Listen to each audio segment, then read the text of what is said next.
What's up, everyone? It's Matt Mrozik, aka MVM397, and this is the 172nd Sinanju from G-System Shop, finally finished. So it's been a while since I did a video on this guy. The last one was kind of like a final work in progress, but I think I mentioned one of my work in progresses that I had to repaint the fuel tanks because after decaling it, I went to top coat and the top coat wrinkled, or my paint wrinkled. So I had to, hold on one second. Okay, I'm back. Anyway, I had to redo the fuel tanks. I had to repaint the paint wrinkle because of my top coat last time. So luckily a viewer, and I don't remember your name, I'm sorry, it's been a while, sent me some decals to replace the ones that got messed up. So I finally put those on today and top coated the fuel tanks and had a few little touch-ups here and there, and I just finished them like 10 minutes ago. So he looks really good. Overall, this kit's, it's a tough kit. I mean, you know, G-System try to kind of do a Bandai thing with an inner frame and armor that's removable. And if anyone knows Matt Tomchek, he built one of these and he made the armor removable on it. And luckily my client said I could glue it on because to get it to fit is quite a challenge. But he looks good. I'm happy with the results. Again, I'd be proud to display him in my cabinet. So that's kind of how I know if I like something. So the only real thing about this kit, my major gripe right now are the side skirts. They don't like to stay on. I actually have little teeny tiny bits of blue tack to help them stay on. And oh god, I forgot your name. The other guy that built one of these on YouTube, he was having a hard time getting his to stand without it being on the toes. And it does stand by itself. It's all about getting the ankles at the right angle, the hips at the right angle, getting the shield on and getting the gun on. It's a balancing act, but he's pretty stable right now. I feel confident that he's not gonna fall over, and that's why I'm on this turntable. I'm spinning him around. So I just finished the fuel pods this morning. Those turned out pretty good. And I think the decals I had that came with this kit must have been like old decals, because these that I've just put on came off super easy off the paper, and they didn't fall apart or anything. The ones that I had put on previously, especially the silver, they were really a pain. They were wanting to fall apart and stuff, so those were really a hassle. But the ones that I got from my viewer, they went on pretty simple, you know, pretty easily. And if you guys have watched the previous videos, you saw my snafu with the fuel tanks and the magnets, getting those on. I went ahead and glued the center part of the backpack onto the suit. It just makes this whole thing more stable. There's no reason to take it off anyway, but these two pieces come off for transport. And these can open and close to see all that masking I did in there. And I'm glad I did that because it really shows off all that nice detail. Let's get some light in there. So you're seeing all that nice detail up in here, looking good. Got those really nice metal thrusters that they give you with the kit. This is like a semi-gloss finish, which is what my client asked for. Personally, I'm not a fan of it, but that's what he wanted. I prefer a flat. And I was having a real hard time with the top coat. This thing has probably like 5 or 6 applications of top coat, so I was getting all sorts of different finishes. Finally, at the end, I just bought a brand new bottle and re-top coated the whole thing. And even that, I'm still getting slightly different finishes on the kit. But overall, it looks good. It looks a lot better than it did before.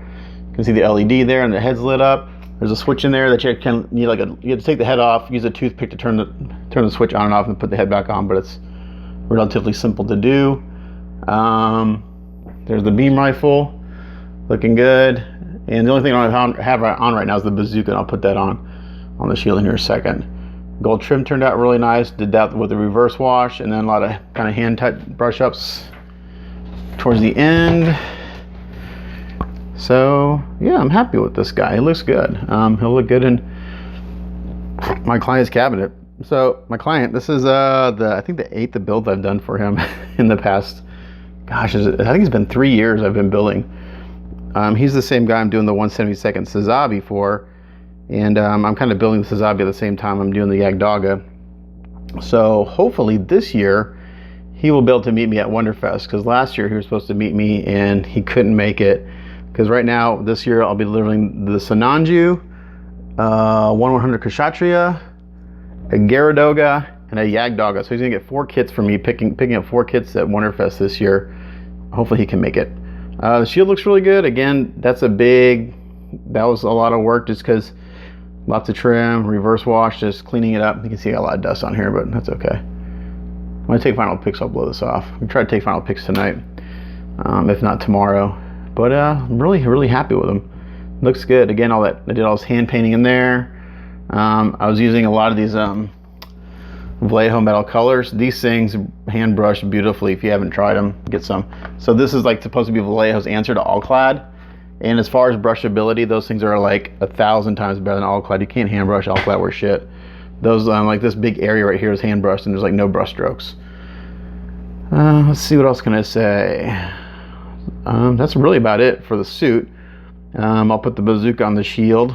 Now the Bazooka is huge. He will not. Well, there's no handle on it for one thing. There's no way to hold. Oh, no, there's no handle on it. So like he wouldn't be able to hold the Bazooka. There's no way. You'd have to, I don't know, like permanently attach it. Again, it's all a balancing act, you know. So you got the gun kind of giving him some forward weight and the backpack giving him weight towards the back. It holds the shield beautifully. I was really surprised with how heavy the shield is, that it held it so well. A big surprise there. So now the way this is going to work, I'm actually going to back him up a little bit here so I can get the Bazooka on. And the Bazooka is actually going to slide right into the shield like this, and it just slides in like that. So now if you want to display with the Bazooka, you just need a lot of room in the front, but that's how that works. But there he is, all done. I'm really happy with it. This will be one of only 2 sci-fi entries to Wonderfest this year. I'll have this guy, and I'll have this guy's Gyaradoga. Those are only 2 sci-fi entries I had this year in Wonderfest. The previous years I had like 10 entries. I just took like all my Gundams. But I have these 2, and then for Wonderfest I've got like 10 figures I'm entering. So still about 11 entries, but only 2 mechs this year. But there he is, 172nd Sinanju, all done. What a booger. I actually started this kit back last July 4th. I started the initial cleanup on it and then kind of worked on him on and off. So this guy's been almost a year in the works, 8 months, 9 months. No, not even, let's see, 10 months from the very first time I started to work on him till now. Now that's not, I didn't work 10 months on him straight. I took breaks here and there for other projects and stuff. So, but yeah, a lot of work. But as always, thanks for watching. It's Matt Mrozik, aka MVM397, signing off. See you guys next time.